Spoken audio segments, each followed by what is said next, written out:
Lesson 187, I bless the world because I bless myself. No one can give unless he has. In fact, giving is proof of having. We have made this point before. What seems to make it hard to credit is not this.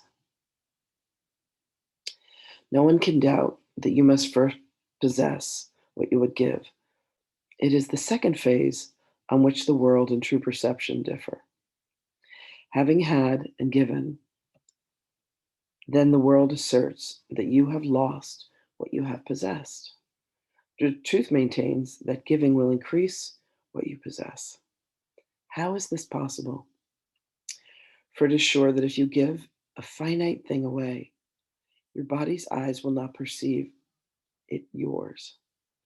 Yet we have learned that things but represent the thoughts that make them, and you do not lack for proof that when you give ideas away, you strengthen them in your own mind. Perhaps the form in which the thought seems to appear is changed in giving, yet it must return to him who gives. Nor can the form it takes be less acceptable. It must be more. Ideas must first belong to you before you give them.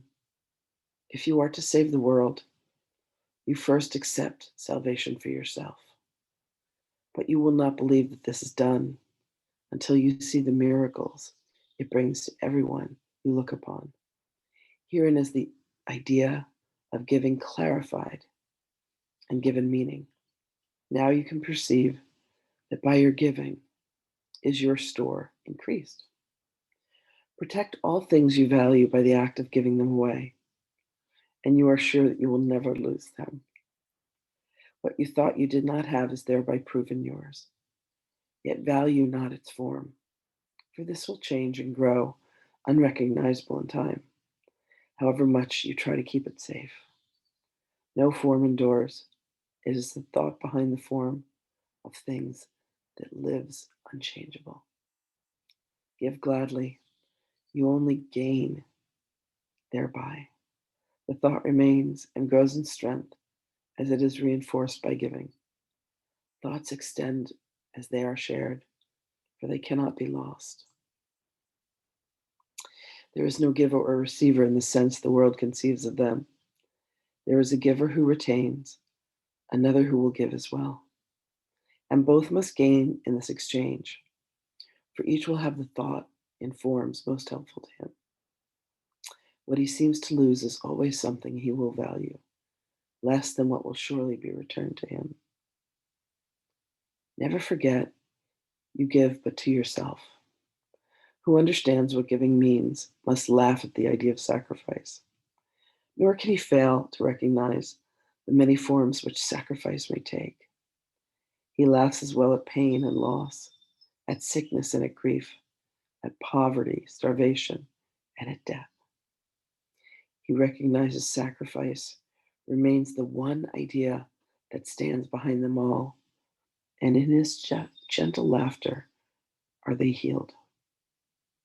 Illusion recognized must disappear. Accept not suffering, and you remove the thought of suffering. Your blessing lies on everyone who suffers when you choose to see all suffering as what it is. The thought of sacrifice gives rise to all the forms that suffering appears to take, and sacrifice is an idea so mad that sanity dismisses it at once. Never believe that you can sacrifice.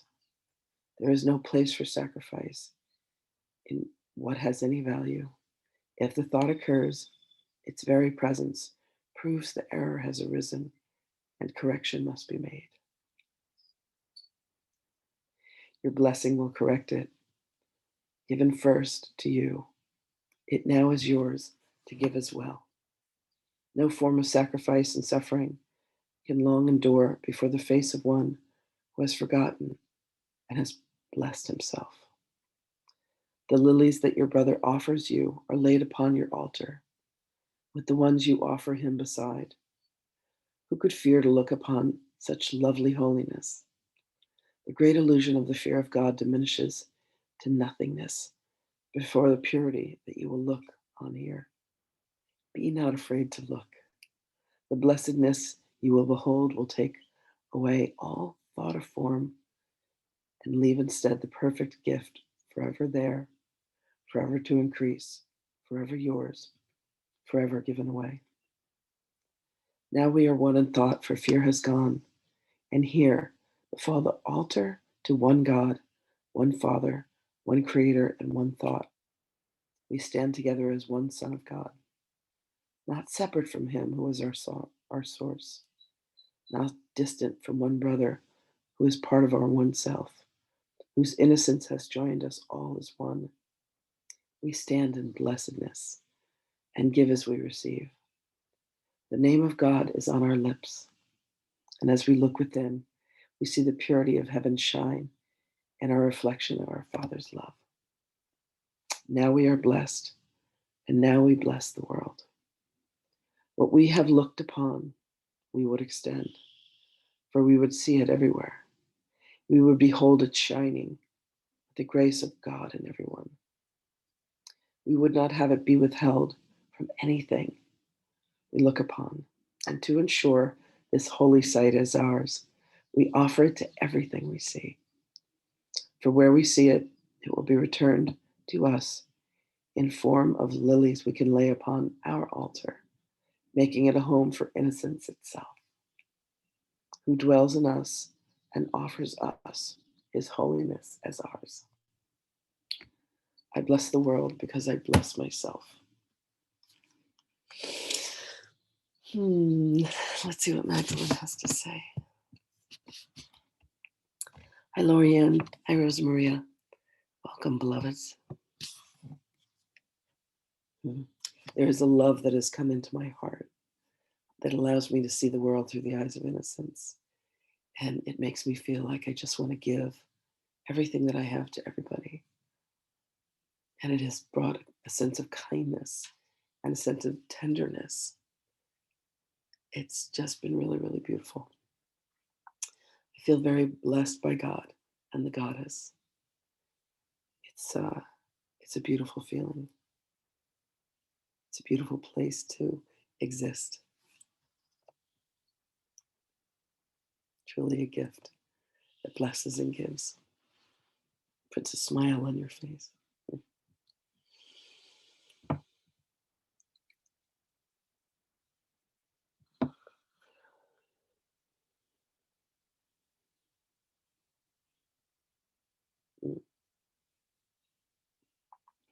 Greetings, beloveds.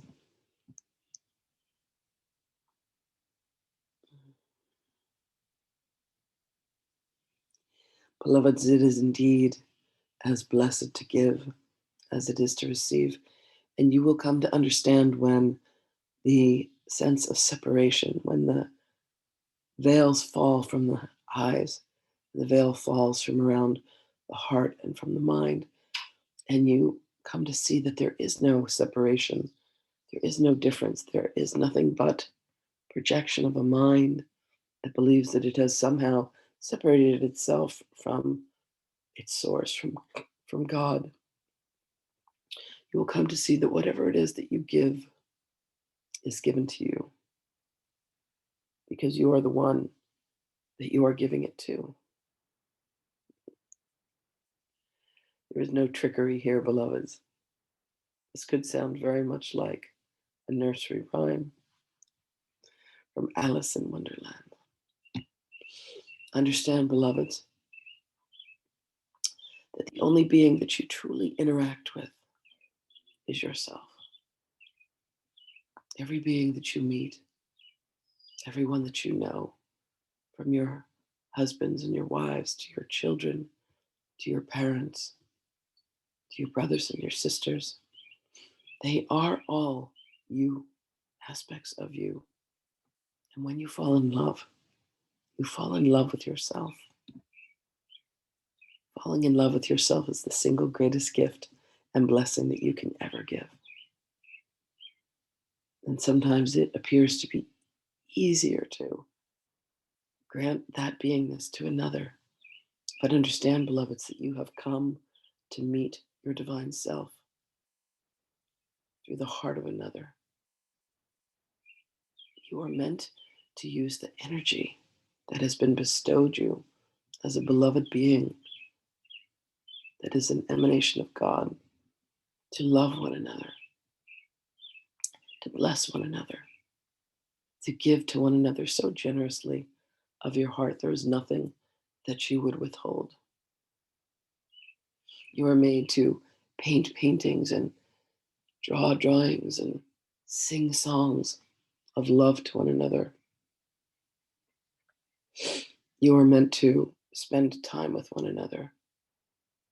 You are meant to give generously to one another in the many myriads of ways that you can. It may be someone who is sick that would want you to visit them. It may be someone who would like you to read them a book. It may be someone who would like you to hold their hand, someone who would like you to cook them a meal. There may be someone that is an aspect of you that you have forgotten, that you can now bring to mind and pray for them and send them love, send them light, send them good tidings, glad tidings. Say, I love you. It may be someone that you need to forgive, some aspect of yourself that has been tucked away within your heart that you can now say, I forgive you, and I release you, and I bless you. Mm. Reach into the reservoir of grace, beloveds. It is wealth beyond your imagination. And grant your grace to others. Bless others with your grace. Forgive deeply. Forgive broadly. Forgive as widely as the Grand Canyon, as deeply as the oceans. Reach to the tallest star in the sky, beloved, and bless and have gratitude for all that is given you that you may share with others.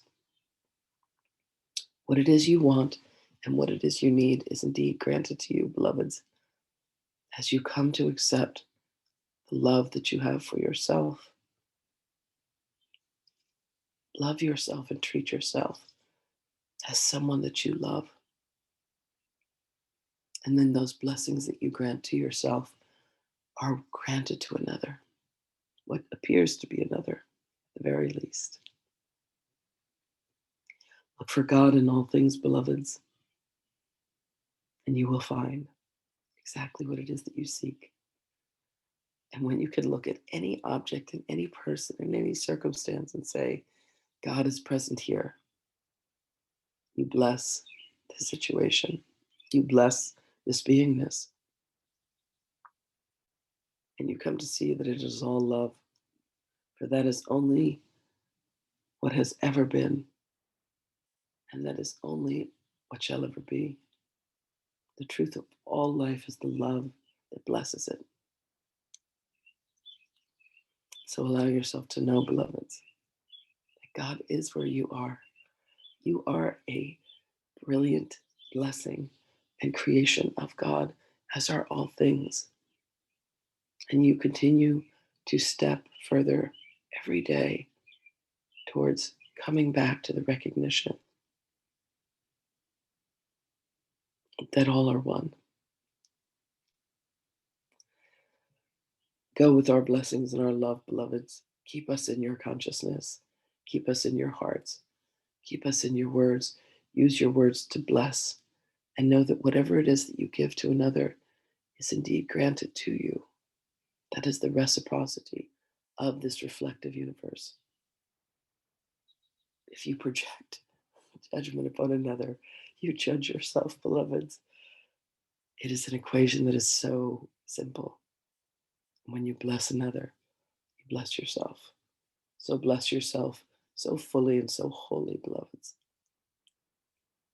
that you cannot help but smile for the love that you carry in your heart. Greetings and blessings to you, beloveds. We will speak with you again.